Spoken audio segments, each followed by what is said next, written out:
Love, that ever-flowing liquid fire of light, ever-expanding and illuminating truth, which is always revealed with wisdom, a spiritual nutrient necessary for vitality that is maintained through selflessness, a filter of ether that aids purity, which is love. Love, a limitless paper lantern floating into infinity on the intentions and actions of initiates of the mysteries.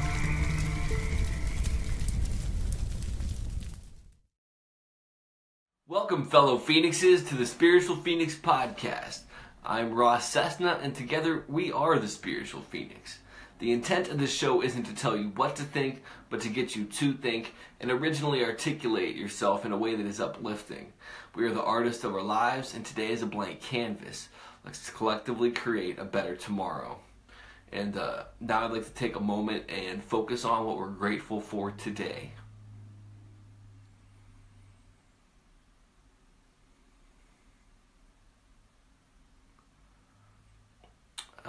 Today, I'm grateful to have been part of this biological evolution that started out on a very simplistic level that has now elevated itself to where I'm able to communicate with you via all these different methods of technology.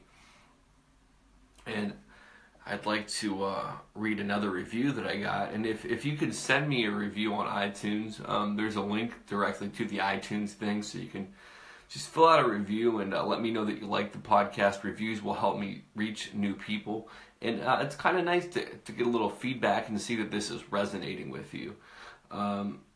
This is from Squishiful, and it says, Ross, you seem like you have a wonderful head on your shoulders.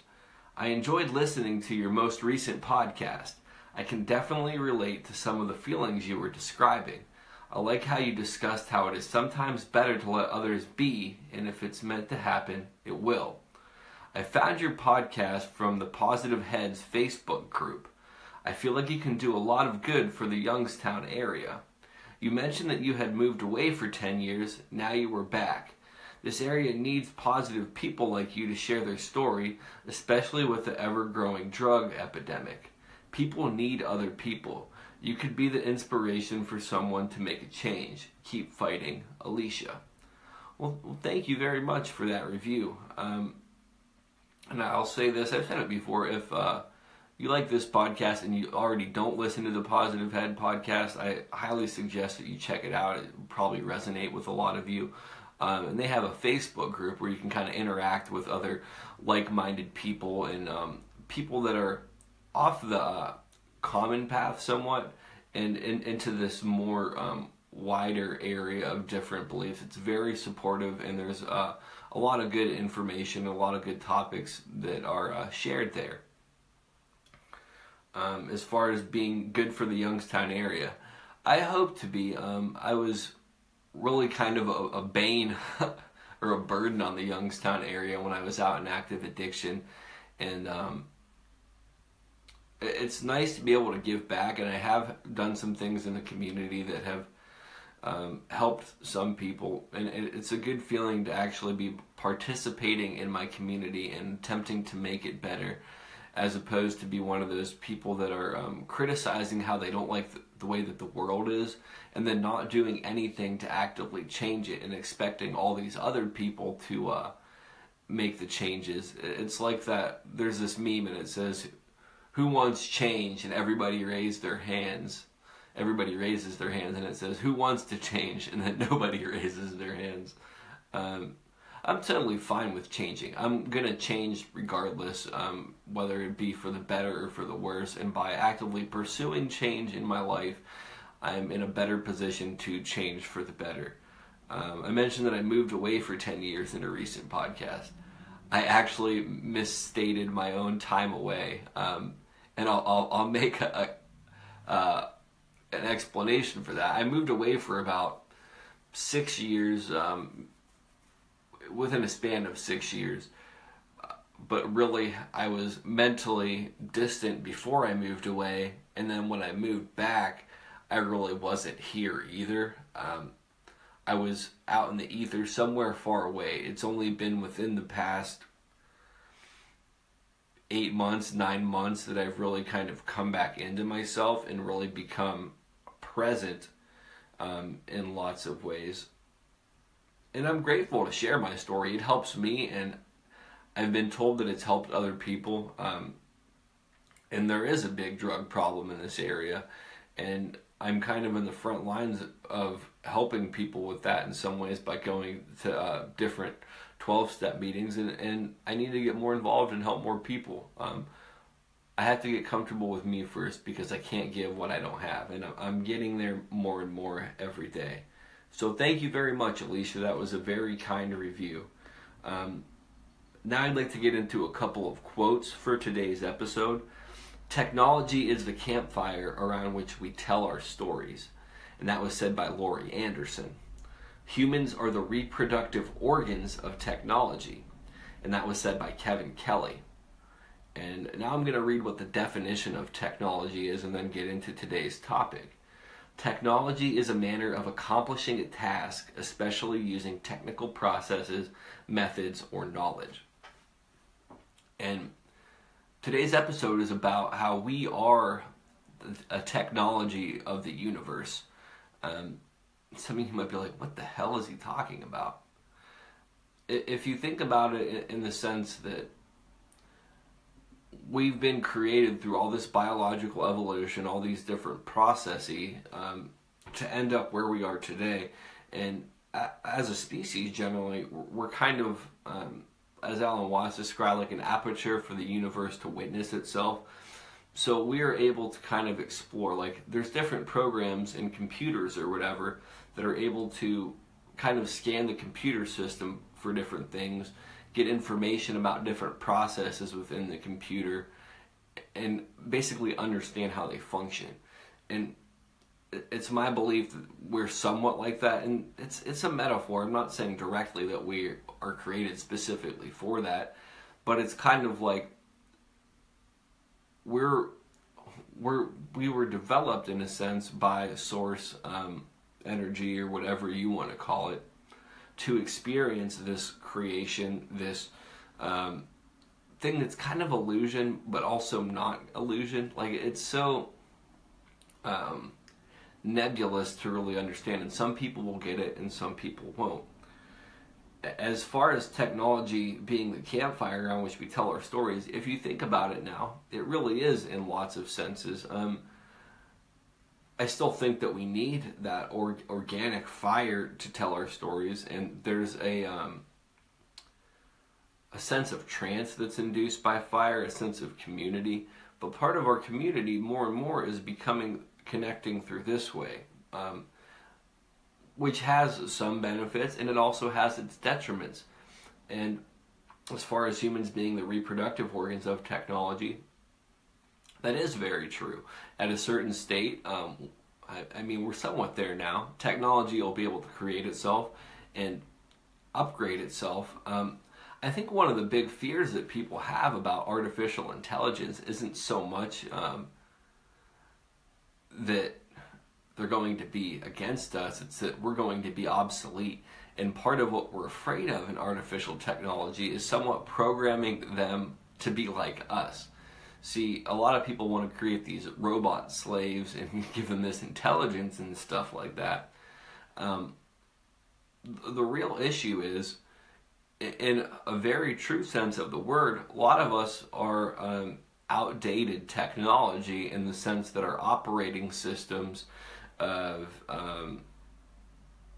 isolationist mentalities, nationalist mentalities, sexist mentalities, all these different things are incredibly outdated because they no longer really serve a function.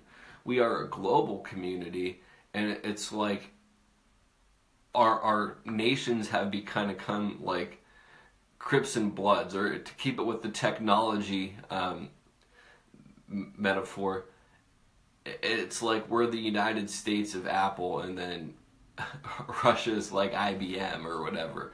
You know what I mean? Like our nations have become different brands of the technology of humanity. And it's really kind of counterintuitive in lots of ways, because we're all here together. We're all here to survive, to raise families, to live, to experience life. And it goes back to the concept of ultimately any technology, or most technologies, can be used for good or for evil. There's benefits to nuclear energy. There's also obviously detriments to it.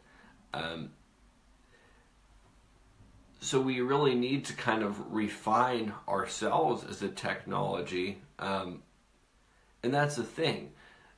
As each individual, through meditation, through mindfulness, through conscious awareness of our actions, we're able to kind of upgrade our individual operating systems to better function and better serve our purpose, in my opinion, which is to help the system of, and not the system, the quote-unquote system, the system of the universe, the system of source energy, the system of this planet, function better.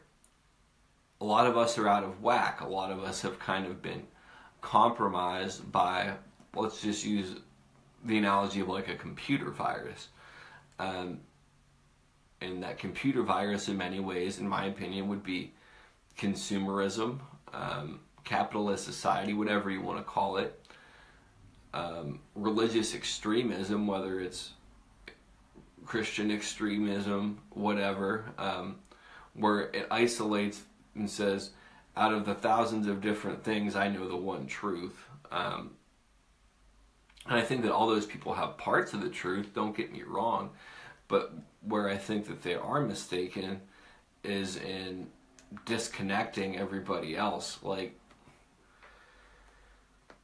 I also would say that if you look at it if we're technology, then all these other natural processes and things around us are technology as well. Like trees are a technology that produce air for these other technologies.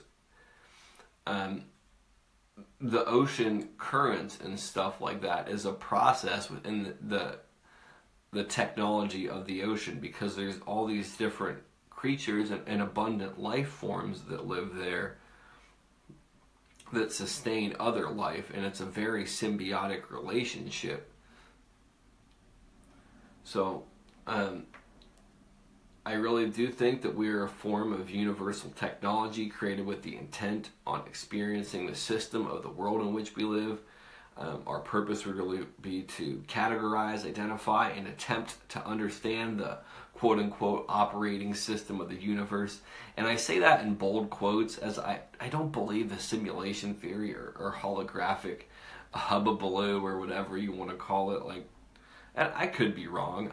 I don't know. It to me, people perceive it that way because we've created these artificial systems, and it's easier for some people to understand that. Like, people will say life is a video game. And it's like, no, video games mimic life. I don't believe that life is a video game in any sense of the way. It may be similar to, but I think that really minimizes what we really are experiencing in lots of ways. And I could be wrong, but I do think we are a technology created from some universal consciousness that just kind of thought us into creation or whatever, and we're used to explore its own mind. And that's really all I got to say on this. I am going to be starting a subscription-based thing for people that like the show and kind of want a little more content. And as I develop that, there'll be information. I do want to offer discounts on tarot card readings and stuff like that to people that do subscribe and that vibe with this. And it's not going to be very much money, like the cost of like a cup of coffee or two a month, just to kind of cover production costs. I don't know. As I develop it, I'll put information out there. You can follow me on social media at Spiritual Phoenix. The spelling of that's in the banner below. Visit the website, spiritualphoenix.com. I'm going to be attempting to get more articles and stuff up there, so it's not just me reposting the same videos. And with that, I love, respect, and appreciate all of you. Love and light. Namaste. I'm going to put this episode on the pyre. Don't believe. Don't follow. Do not consume. Do not watch. Largely what I'm talking about here is reclaiming experience. This is what's been taken from us. It's a self-advancing, self-expanding, self-defining process, and it takes no prisoners. The real world isn't a spiritual world, it isn't a material world, it isn't an empty world, it isn't a solid world. It's simply